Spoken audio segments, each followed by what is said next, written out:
สบายดีน้องๆและหมู่เพื่อนทุกคนเนาะมื้อนี้เหล่าชื่อมาสอนภาษาจีนอีกแล้วซึ่งมื้อนี้เหล่าชื่อจะพาทุกคนไปเรียนคำศัพท์ภาษาจีนตั้งแต่คำที่251หากคำที่270เนาะและที่จริงทั้งหมดจะมี2,245คำแต่มื้อนี้เราจะเรียนเพียงแต่20คำเท่านั้นโอเคเพื่อบ่ให้เสียเวลาไปเรียนนำกันเลยโอเคมาเบิ่งนำกัน哪里哪里อยู่สายบอนใด哪儿哪儿อยู่สายบอนใด哪些哪些จำพวกใดน่ะน่ะนั้นพ้น那边那边ที่นั้นบอนนั้น那里那里อยู่บอนนั้นอยู่พ้น那儿那儿อยู่นั้นอยู่พ้น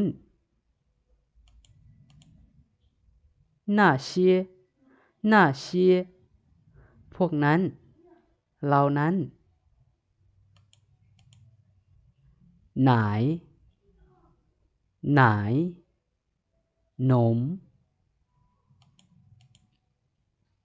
ไหนใน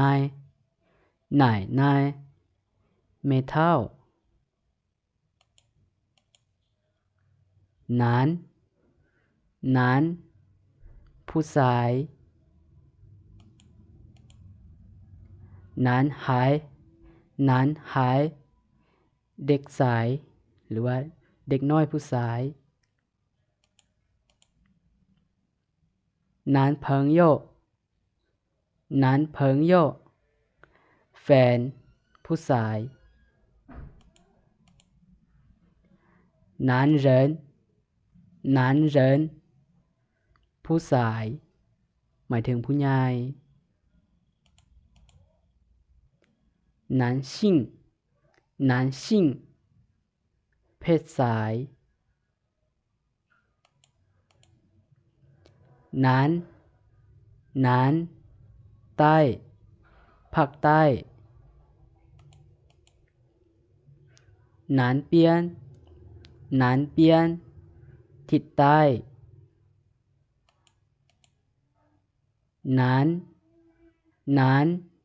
ยากลำบากนะนะเดคำที่ใช้ไทยประโยคหนังหนังสามารถมีความสามารถ